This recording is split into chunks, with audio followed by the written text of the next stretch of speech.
and welcome to Hypothetically Intentional, where we ask the question, what if we set intentions with everything we did? I am your co-host, Andrew. And I'm your co-host, Michelle. And today we have a special guest. Hello, it's me, Jake, again.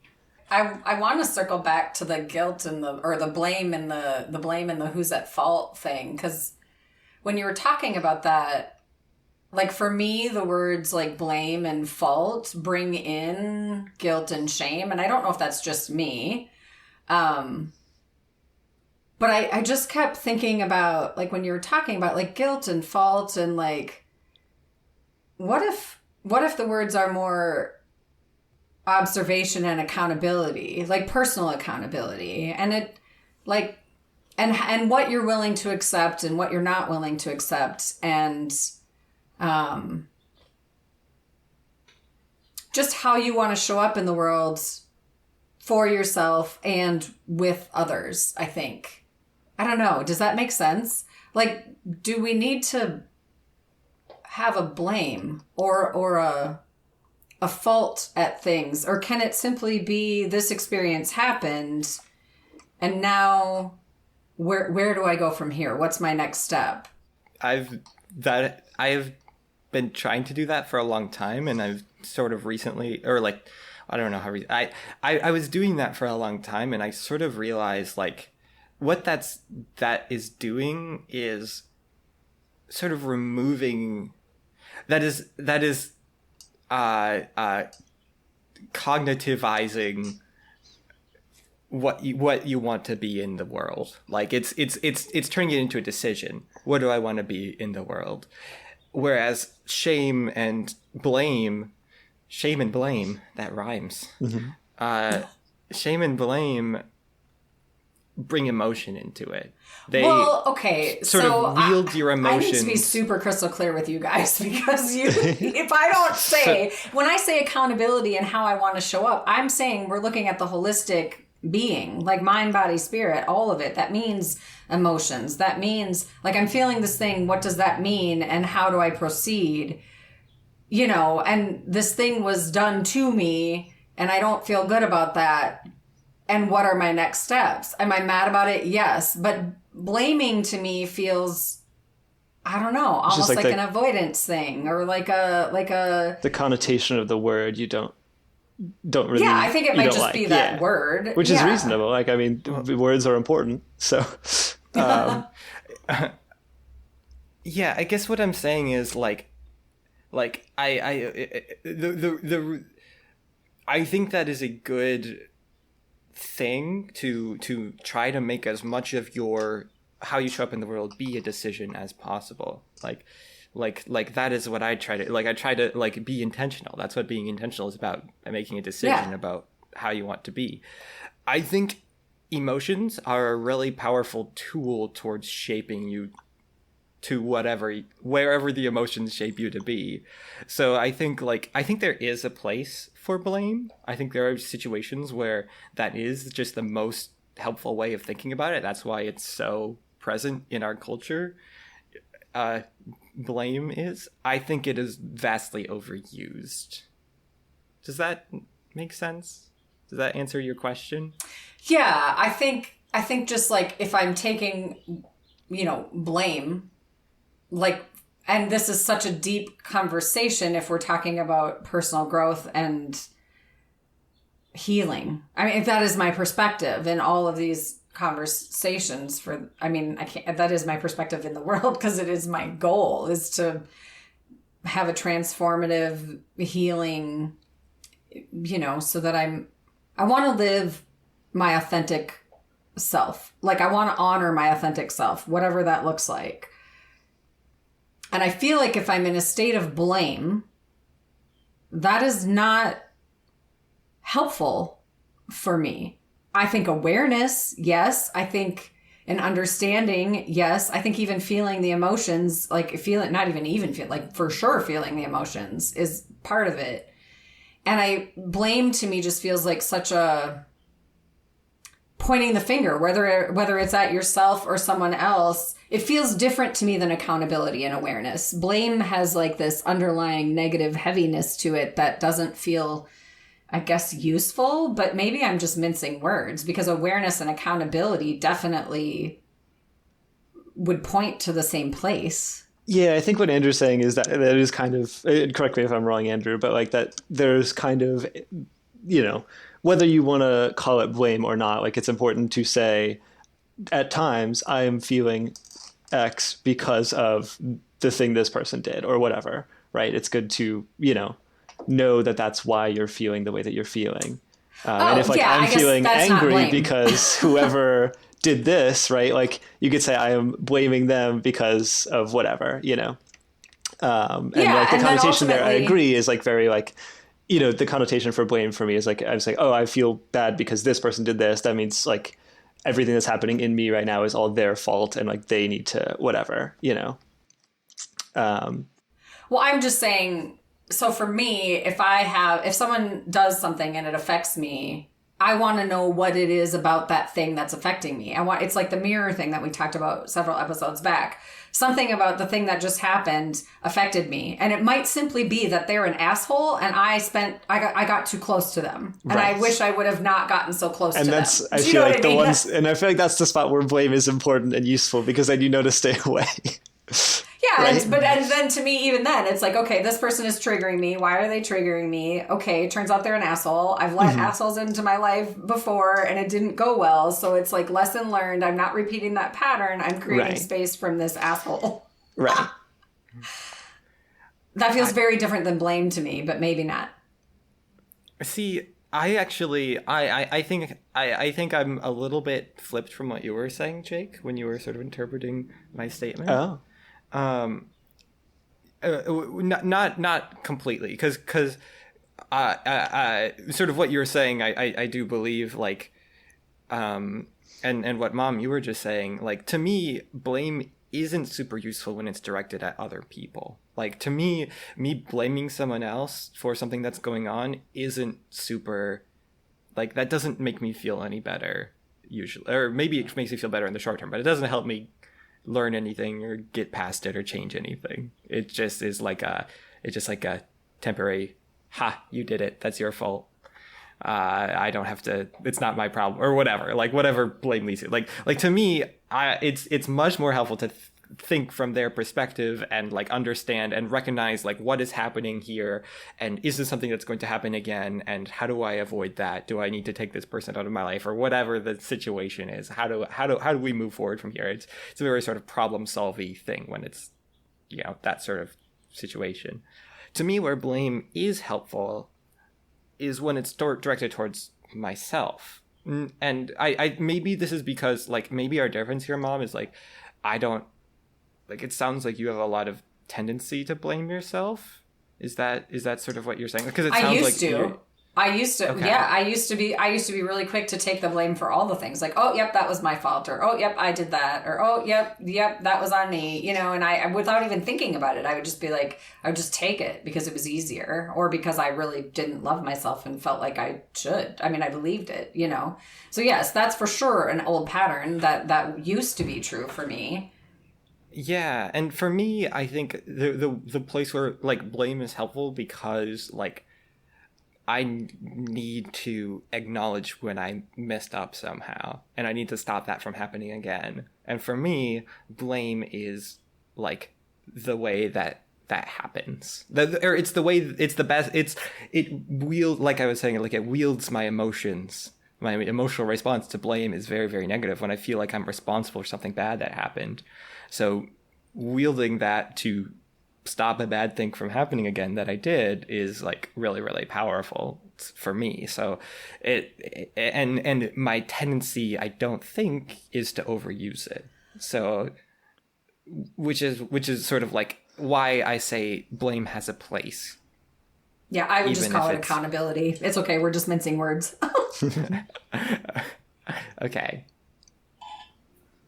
And part of that too is like in my work, I work with people who have a tendency to guilt and shame themselves. And so using words like blame is not a word I would ever use with a client who's working on self-love and self-worth and self-confidence, it would be like, okay, well, let's own it. Like, let's recognize what happened. Let's see the pattern you want to change, and let's step into the new pattern. What does that look like for you? That's a very different thing than, you know, well, you got to blame yourself for this one.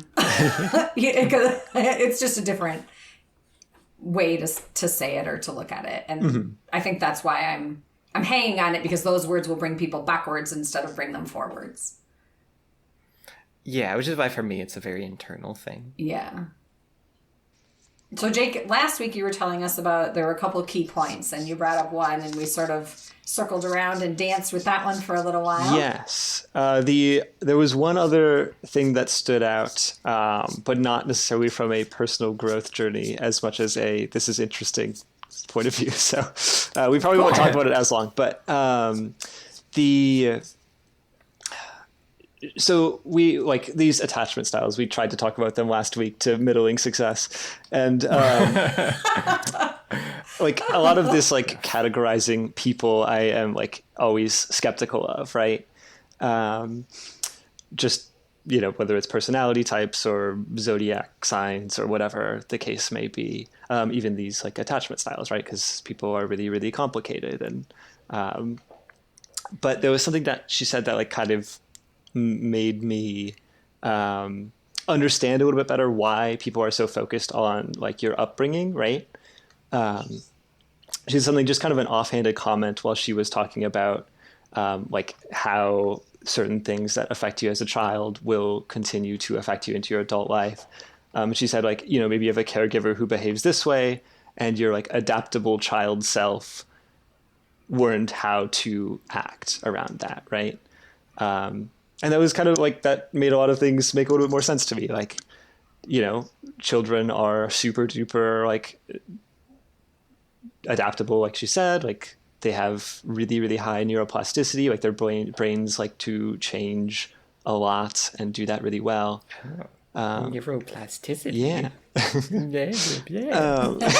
That's a good word. I'm being a shitter. That's a good word. And so, like, I guess that makes sense why people are so interested in what you were like as a kid, or, like, what you had to deal with as a kid, because that's the things you learned. Like, those are the strategies that you learned, and that, like, are really, really more internalized than things you learn now, right? In a lot of ways, at least more quickly, you know. So that made it, you know, make a little bit more sense why, like, more sense than, like, it did before anyways, why, like, whatever happened as a child is so important. Like, I thought that was kind of a holdover from Freud that people found actual good use for, but it makes more sense now. That's actually, I'm really glad that that's the point that you brought up, because that was the point that stood out most to me from this video. And the reason why I suggested this video ultimately was, like, that perspective. Because that, like, it just exactly what you said. Like, children are adaptable. They change to fit their surroundings and learn behaviors that way. And, like, everything a child does, they do for a reason, which is, like, or I mean, ultimately everything a person does, they do for a reason. But when you're a child, children are people too. Yeah. When you're a child, you're much more molded by your surroundings because of, like the neuroplasticity. But no, I really like that idea too. What did you think about it, Mom? I love that you brought up that idea, because I thought her video made a lot of really great points, and sometimes I struggle with the labels that we give ourselves because we hang on to them. And I think when we're little, we, like you guys talked about, learn and shift and grow to make ourselves feel safe in the world, just inherently, like innately. That's what we do. We show up in the world to get what we need to feel safe and to feel loved. I think that's just sort of like our programming, right? But then, well, maybe that's not a great word to use, because then, like, as we grow up, we have conditioning and programming that happens because of who we grew up with and how. And I think knowing the whys and having the labels and the tools, like you talked about Jake astrology and, and just labeling in general, I think that they can be useful tools. All of these things can be useful tools, and they can be ways we keep ourselves stuck or over-identify with things or over-internalize or over-make things logical or rationalize. So I just think it's like such a deep thing to unpack, but I think exploring it and, like for me, I have moments in my life, and this has just been sort of how I've navigated things and how I help other people navigate things on some level as well. I've had moments in my life where it's like a thing happens, and for some reason I have like this visceral response in my body, and I don't get why. Like, I don't understand why this is so upsetting to me, or I don't understand why in this moment I feel so less than, or I don't understand why in this moment there's a thing that's happening in me that just like, but it doesn't like logically it doesn't make sense. If I may, it seems like a more than average amount of the time the answer is gluten.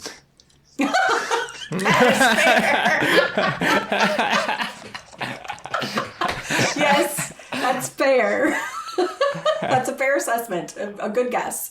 But where I was going with that is that ultimately I find that there's some pattern that I created or that my environment helped me create in my younger years or in past experiences that then made this experience in the now feel very personal and bad versus, because of some former belief that I created because of how I grew up. And I'm not saying it's good, bad, or indifferent, but I'm saying then when I figure out the why, then I can actually like feel the feels and process them easier than if I don't have the why. I can feel the feels and not know why they're there and allow that to happen.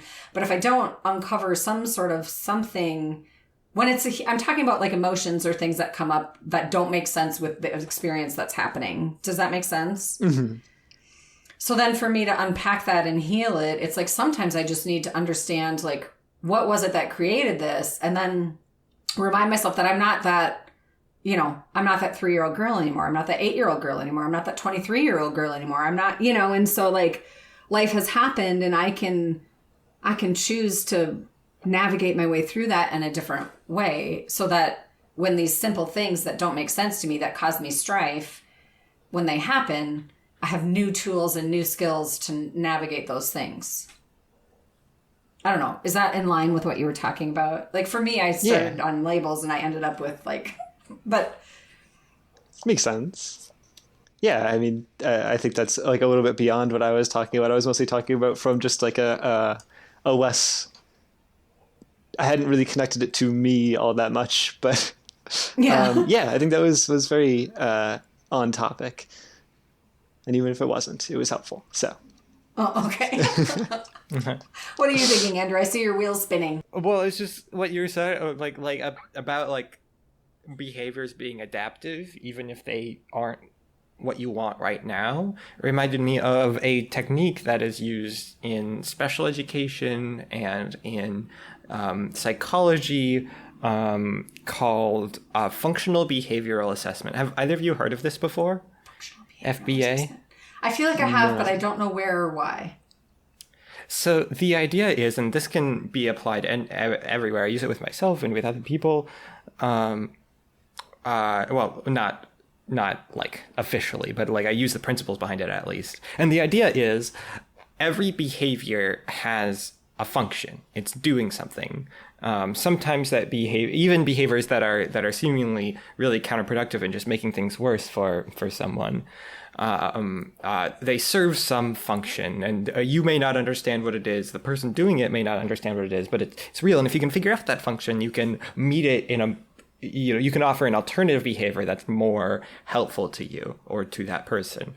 And take, for example, like a student who is really disruptive in class. Like, say you have a student who just like blurts out expletives every 5 minutes. And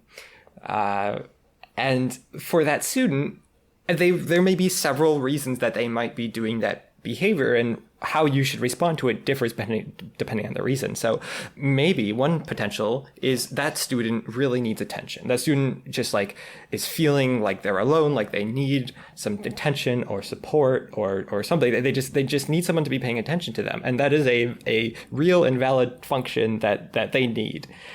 And what they've learned at some point in their upbringing is like maybe their parents, like they would like, you know, tug on their parents' leg and ask them, hey, can I, you know, do you want to play a game or something? The parents like, no, I'm busy.